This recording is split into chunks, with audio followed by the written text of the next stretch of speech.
प्रधानमंत्री नरेंद्र मोदी के भाई प्रहलाद भाई मोदी हमारे साथ हैं। हम उनसे बात करेंगे। उन्होंने यहाँ पे गुजरात सरकार को आत्मविलोपन की बात की है। उनके कुछ मुद्दे हैं, उनको लेकर वो नाराज है।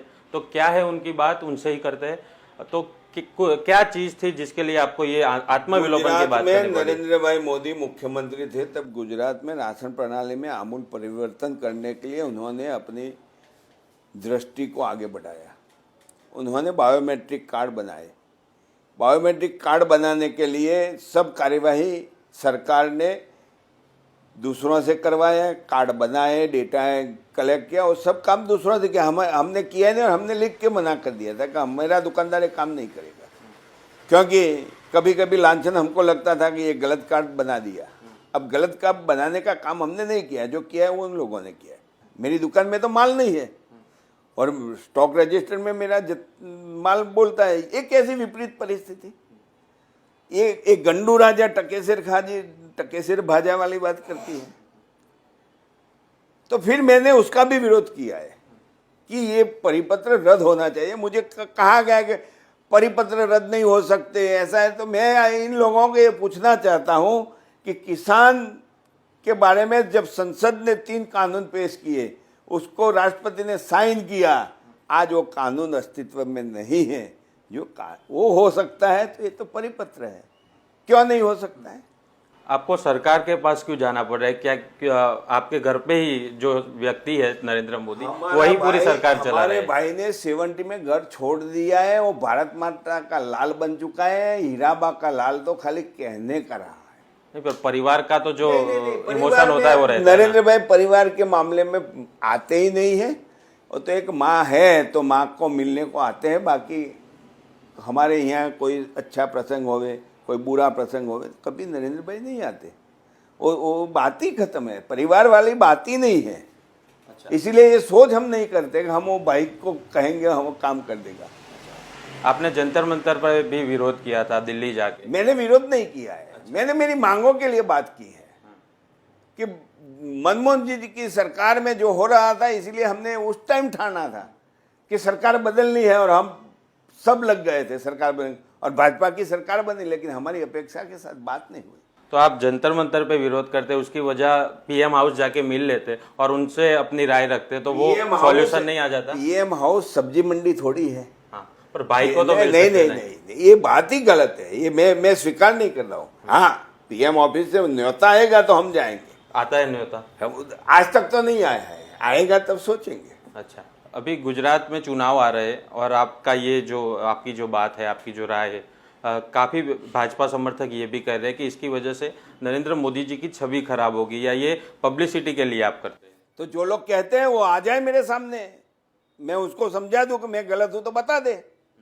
नरेंद्र मोदी जब यहाँ पे सीएम थे तब वो बात करते थे कि केंद्र में और कोई दूसरी सरकार है, उसकी वजह से गुजरात के काम नहीं हो पा रहे। अभी तो डबल इंजन सरकार का विज्ञापन भी सरकार देती है, तो आपका काम क्यों नहीं हो रहा है? गुजरात का तो काम हो रहा है ना, गुजरात का काम हो रहा है ना।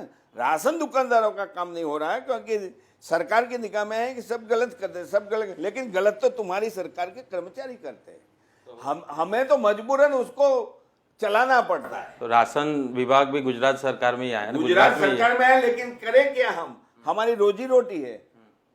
सरकारी अधिकारी ने जो गलत किया है हमको स्वीकार करके चलाना पड़ता है। सरकार का तो दावा है कि कोविड के वक्त भी गरीबों के घर घर तक राशन मुफ्त में पहुंचाया।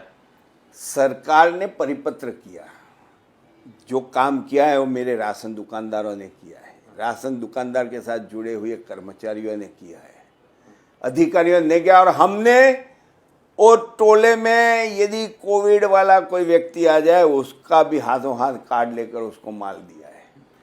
आपकी मांगे आगे नहीं मानी जाएंगी तो आगे क्या? आज तो मैंने दे दिया अल्टीमेटम, अब देखो। और हम 2 तारीख गांधी जयंती के दिन पूरे गुजरात के दुकानदार हड़ताल पे जा रहे हैं। दिवाली उसकी सुधार देंगे सरकार की। जैसे दुकानदार हड़ताल पे जा रहे हैं, वैसे ही आरोग्य कर्मचारी हो, टीचर्स हो यहाँ के, और भी जो सरकारी कर्मचारी हो, वो भी धरना प्रदर्शन कर रहे हैं।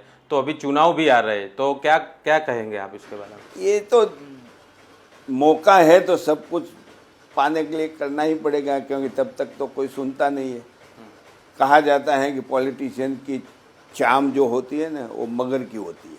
अच्छा। हाँ, लोग कहते हैं कि जो पॉलिटिक्स हो में गया ना उसकी चाम मगर की हो जाती है, अच्छा, तो इसी के लिए ये सब करना पड़ता है। नरेंद्र भाई की तो दोस्ती भी मगर से थी, वो बचपन में तालाब वो से। नरेंद्र भाई को पूछो, नरेंद्र भाई को पता। अच्छा अच्छा, एक्टिव पॉलिटिक्स में आप आना चाहेंगे क्योंकि आपके इतने मुझे सारे कोई मुद्दे। जरूरत लगती नहीं है, मैं बाहर रहकर पॉलिटिक्स कर रहा हूँ, वो अच्छा है। मुझे एक्टिव पॉलिटिक्स में आना नहीं है।